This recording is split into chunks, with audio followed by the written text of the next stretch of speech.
Bienvenue dans cette capsule d'information sur la protection de la qualité de l'eau. Il sera question des diverses composantes de la qualité de l'eau, des impacts des changements climatiques et du rôle des barrages dans le maintien d'une eau de qualité. Tant pour l'humain que pour la faune et la flore, l'eau est indispensable à la vie, ce qui en fait une ressource précieuse et vulnérable. Plusieurs usages de l'eau, parfois complémentaires, parfois conflictuels, assurent notre survie, notre économie, nos loisirs ou accroissent simplement notre bien-être général. Ces divers usages affectent l'eau dans son intégralité. La qualité de l'eau est toujours menacée et requiert une vigilance sans faille et sans répit. En 2009, en adoptant la loi affirmant le caractère collectif de l'eau, le gouvernement du Québec plaçait les citoyens au cœur de la protection de cette ressource vitale. Le rapport synthèse sur les problématiques prioritaires des bassins versants du Québec, publié en 2020, montre que les 40 organismes de bassins versants du Québec considère que la mauvaise qualité de l'eau est la priorité absolue actuellement. Vient en troisième place l'érosion des berges qui réduit également la qualité de l'eau. Une eau de qualité est nécessaire, mais quels sont les critères qui définissent cette qualité? Le ministère de l'Environnement a élaboré plusieurs critères de qualité d'eau, dont l'indice de qualité bactériologique et physico-chimique, qui sert à évaluer la qualité générale de l'eau. Cet indice est généralement composé de 10 indicateurs. Une fois mesuré, chaque indicateur se voit attribuer une cote de qualité de l'eau. La cote la plus faible de tous les indicateurs devient la cote générale attribuée à l'échantillon d'eau.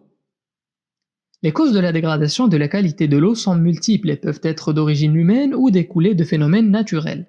On y inclut notamment les activités agricoles, le rejet d'eau usée et l'érosion qui apporte du phosphore, de l'azote et des coliformes fécaux dans les plans d'eau.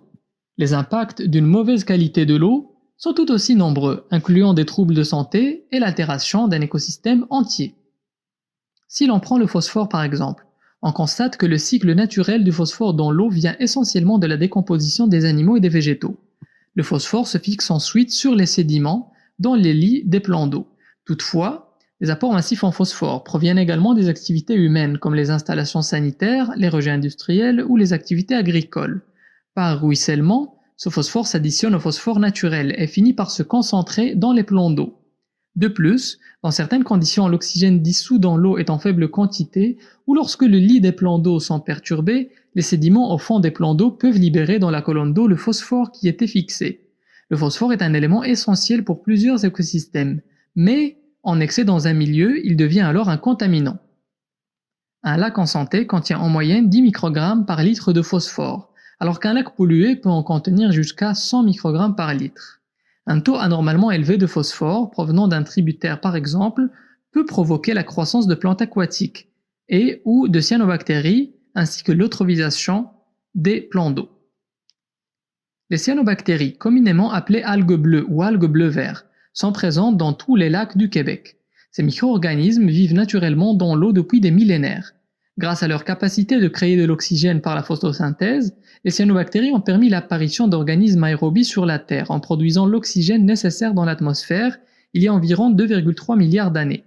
Toutefois, et bien que nous leur soyons redevables pour notre existence, les cyanobactéries deviennent une nuisance lorsqu'elles prolifèrent anormalement. Les conditions propices à la prolifération des cyanobactéries sous forme d'efflorescence ou de fleurs d'eau incluent un taux de phosphore et d'azote en excès, un débit faible dans une rivière ou une eau calme dans un lac permettant aux cyanobactéries de bien se positionner dans la colonne d'eau pour obtenir l'intensité lumineuse requise pour produire les fleurs d'eau. 50% de ces efflorescences libèrent des endotoxines qui sont potentiellement dangereuses pour l'humain et les animaux au niveau de la peau, des muqueuses, du foie et du système nerveux. La consommation de l'eau et les activités nautiques doivent alors être interrompues. Dans certains cas, on peut même interdire de toucher à l'eau. Une autre source importante de dégradation de la qualité de l'eau est l'érosion des berges. L'érosion est un processus d'usure et de transformation physique des roches et des sols. Les matières détachées des berges s'accumulent graduellement sous forme de sédiments dans les plans d'eau et fournissent aussi des nutriments comme le phosphore et l'azote qui favoriseront la croissance de plantes aquatiques et de cyanobactéries. L'ampleur du phénomène dépend du type et de la force des différents facteurs d'érosion. L'érosion est un phénomène naturel mais qui est souvent aggravé par l'action humaine. Il existe plusieurs causes à l'érosion. L'érosion des rives est un phénomène naturel et graduel causé par les vagues, la glace, les forts vents et les pluies torrentielles. L'impact de ces éléments abiotiques sur les berges dépend du type de sol, du couvert végétal et de l'inclinaison de la rive. Par exemple, l'impact de la même vague sur une falaise rocheuse sera moindre que sur une pente douce sablonneuse. Les vents dominants jouent également un rôle important, en créant des vagues qui s'abattront de façon répétée sur les mêmes rives, accentuant ainsi l'érosion de ces rives. L'érosion peut aussi être causée par des activités humaines, comme l'utilisation pour la navigation des bateaux provoquant de fortes vagues se brisant sur des berges ou encore l'aménagement des rives dénudées, qui empêchent les racines de plantes de fixer le sol. Par ailleurs, dans les lacs réservoirs où le niveau de l'eau est contrôlé artificiellement par un barrage, l'ampleur de l'érosion provoquée par les vents, les vagues et la glace devient plus importante si les niveaux d'eau sont maintenus trop hauts, en amont du barrage, ou si le débit de l'eau en aval est trop fort. Les impacts de l'érosion sur la qualité de l'eau sont multiples. En effet, l'érosion apporte des sédiments qui accélèrent l'eutrophisation des plans d'eau et également des contaminants comme les pesticides et les engrais ou encore de la matière organique. L'ajout de nutriments, notamment le phosphore et l'azote, que cela entraîne dans l'eau, a comme impact de favoriser la prolifération des cyanobactéries et la croissance d'herbiers aquatiques. L'accumulation de sédiments, combinée avec l'apport de matière organique et de phosphore, contribue au phénomène d'eutrophisation des lacs et à la prolifération des herbiers. De plus, la sédimentation a un effet direct sur la disponibilité des sites de frai pour de nombreuses espèces de poissons qui frayent sur le gravier ou le sable. Normalement, un lac jeune ou oligotrophe est bien oxygéné. L'eau y est claire et le fond est sablonneux, graveleux ou rocheux. Plus les sédiments s'accumulent dans le fond du lac, plus les végétaux aquatiques s'y installent. Lorsqu'il atteint le stade mésotrophe, la transformation du lac s'accélère rapidement. Les sédiments s'accumulent davantage et les végétaux aquatiques y prospèrent. L'eau devient plus chaude et moins oxygénée. Au stade eutrophe, le fond du lac est vaseux. Les herbiers prolifèrent et le nombre de poissons diminue lentement. Ce processus est naturel et se déroule sur des milliers d'années. Mais il est accéléré par la croissance rapide de plantes aquatiques, nourries par une surabondance de nutriments dans le phosphore. Pour ralentir ce processus, le contrôle des apports en phosphore devient crucial. Par ailleurs, un apport non contrôlé en sédiments accélère également le vieillissement d'un lac. Selon le réseau de surveillance volontaire des lacs du ministère de l'Environnement, qui assure le suivi de la qualité de l'eau des lacs au Québec, 43% des lacs répertoriés présentent peu ou pas de signes d'eutrophisation. Plusieurs facteurs contribuent à l'accélération du vieillissement des lacs. Le rapport du gouvernement provincial de 2020 sur les écosystèmes aquatiques mentionne notamment l'urbanisation, les eaux usées, les routes, les activités industrielles, forestières et agricoles, la gestion des barrages, la villégiature et les prélèvements d'eau. L'eutrophisation d'un lac est aussi influencée par sa morphologie. Par exemple, un lac peu profond avec un faible volume va vieillir plus rapidement qu'un lac profond et de grande étendue. La qualité de l'eau est évidemment beaucoup influencée par les différentes activités humaines qui prennent place sur le territoire. La gestion des barrages a également un impact direct sur la qualité de l'eau si elle aggrave le phénomène de l'érosion des berges. Elle a également un effet indirect si elle maintient un niveau d'eau très bas qui peut augmenter la concentration des contaminants et réchauffer l'eau dans les zones peu profondes. L'augmentation de la fréquence et de l'intensité des précipitations dues au changement climatique pourrait entraîner une hausse des contaminants dans l'eau, en raison par exemple de débordements plus fréquents des eaux usées municipales. Ces intempéries favoriseront également le développement des cyanobactéries et la sédimentation en apportant encore plus de nutriments et de matières en suspension dans les plans d'eau, soit par les ruisseaux ou tributaires ou encore par le lessivage et l'érosion des berges et des terres agricoles. Des étiages plus prononcés, c'est-à-dire des niveaux d'eau très bas, engendreraient une plus faible dilution des contaminants. De plus, une eau plus chaude diminue les concentrations d'oxygène et favorise la croissance des algues, des cyanobactéries et la toxicité de certains contaminants. En gros, les grandes gagnantes de nos lacs seront vraisemblablement les cyanobactéries, alors que la qualité de l'eau serait à la baisse. Les enjeux socio-économiques reliés à la qualité de l'eau sont nombreux et importants. Que ce soit uniquement pour les risques pour la santé, les interdictions de pratiquer des activités récréotouristiques, la consommation d'eau potable ou de poissons lors d'épisodes d'effervescence de cyanobactéries, en ont seulement des répercussions économiques majeures pour plusieurs entreprises, mais également un effet important sur notre vie sociale. Par ailleurs, l'érosion des berges et la présence de cyanobactéries affectent la valeur des propriétés et sont des causes de stress et d'anxiété pour les propriétaires. Devant ce constat, plusieurs actions ont été posées pour améliorer la qualité de l'eau, tant par l'État que par la société civile. Plusieurs normes juridiques ont été adoptées pour limiter l'apport de phosphore dans les plans d'eau, dont le règlement sur la concentration en phosphore dans certains produits de nettoyage, adopté en vertu de la loi canadienne sur la protection de l'environnement du gouvernement fédéral. Le règlement portant l'interdiction à la mise en marché de certains détergents à vaisselle et le règlement sur les exploitations agricoles de la loi sur la qualité de l'environnement du gouvernement provincial. Plusieurs règlements municipaux interdisent également l'application d'engrais en bordure des plans d'eau.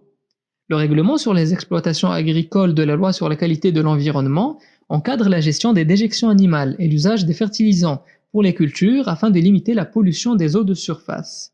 Le règlement sur les permis et certificats pour la vente et l'utilisation des pesticides de la loi sur les pesticides vise à réduire les risques pour la santé et l'environnement qui découlent de l'usage des pesticides. Il protège tout particulièrement les sources d'eau potable. Plusieurs autres règlements touchant le milieu municipal et le secteur industriel ont également été adoptés pour mieux contrôler la contamination des plans d'eau. La loi affirmant le caractère collectif des ressources en eau et favorisant une meilleure gouvernance de l'eau et des milieux associés offre un recours en responsabilité au procureur général, en tant que gardien des intérêts de la nation québécoise dans les ressources en eau, pour toute altération des propriétés chimiques, physiques et biologiques de l'eau. En matière de réduction des contaminants dans les plans d'eau, plusieurs municipalités assurent elles-mêmes le vidange et l'entretien des fosses septiques sur leur territoire, à la place des propriétaires, pour leur permettre de mieux contrôler le respect des normes du règlement sur l'évacuation et le traitement des eaux usées des résidences isolées de la loi sur la qualité de l'environnement, et de prévenir ainsi les débordements accidentels.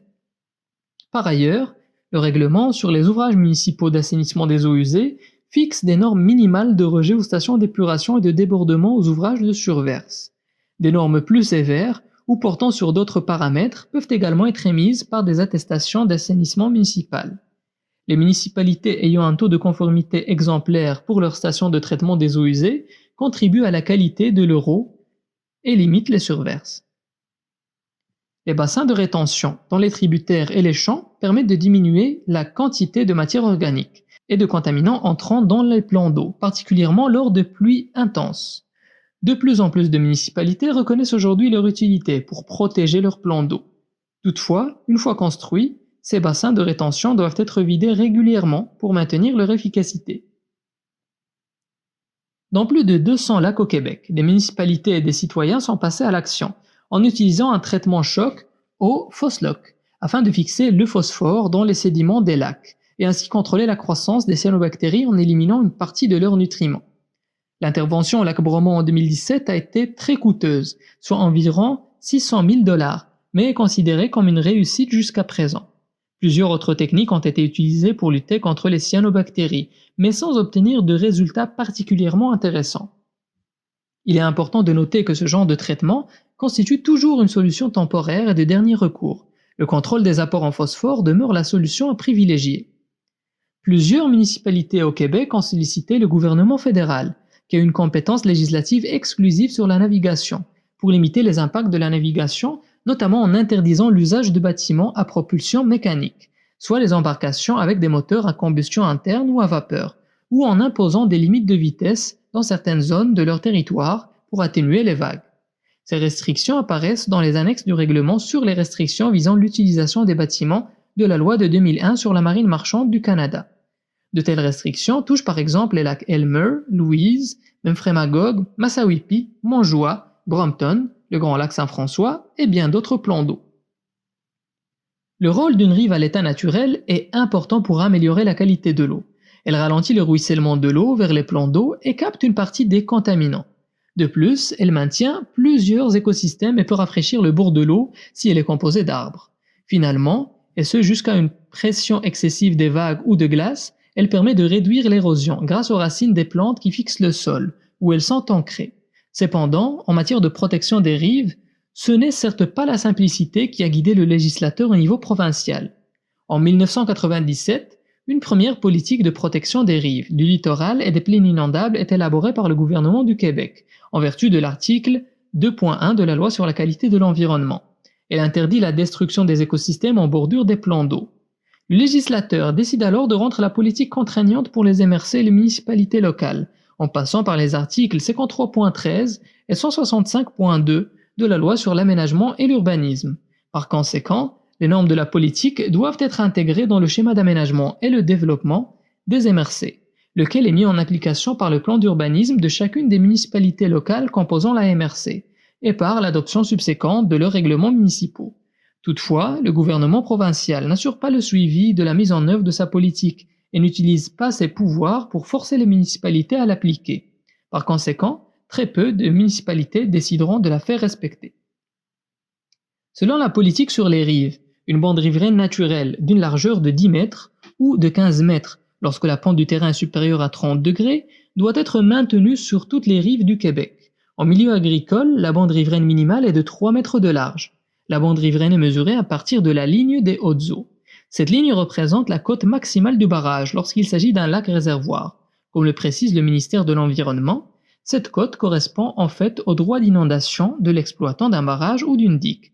En omettant d'appliquer cette politique, plusieurs municipalités ont permis la coupe de la végétation jusqu'au plan d'eau, et ce jusqu'à tout récemment. Toutefois, des épisodes importants de cyanobactéries de 2004 à 2009 ont été médiatisés et ont suscité de vives inquiétudes dans la population. C'est un véritable tsunami de règlements municipaux qui déferle alors sur tout le Québec, sous la pression du gouvernement provincial. Plus de 75% des MRC municipalités locales ont adopté la politique sur les rives dans son intégralité. Cependant, plusieurs municipalités sont allées au-delà de la politique provinciale, étant instauré de nouvelles normes, notamment concernant la renaturalisation et la revégétalisation des bandes riveraines.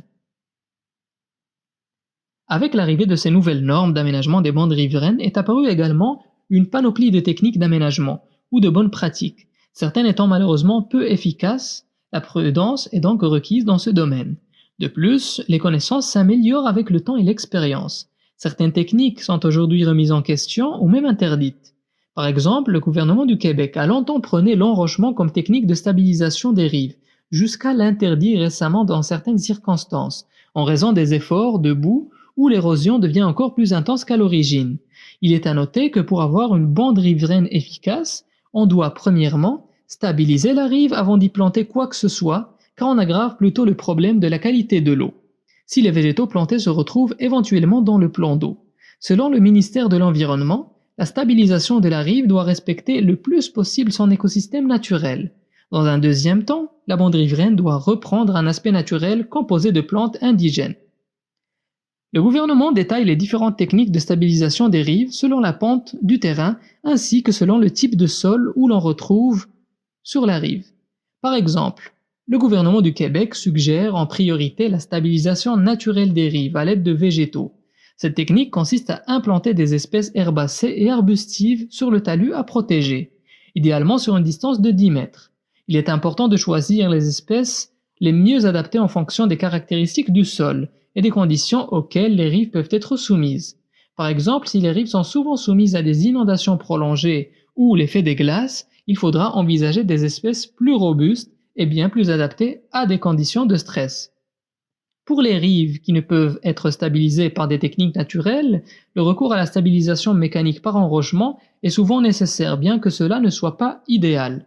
Un couvert végétal approprié complète l'aménagement. Cette forme de protection permet de bien stabiliser la rive, mais modifie son écosystème naturel. Dans les cas les plus sévères d'érosion, la construction d'un perret peut s'avérer nécessaire.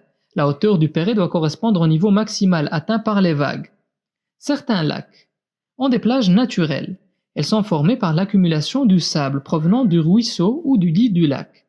Selon le ministère de l'Environnement, les plages, en tant que partie intégrante de l'écosystème du lac, doivent être protégées et ne peuvent pas être modifiées.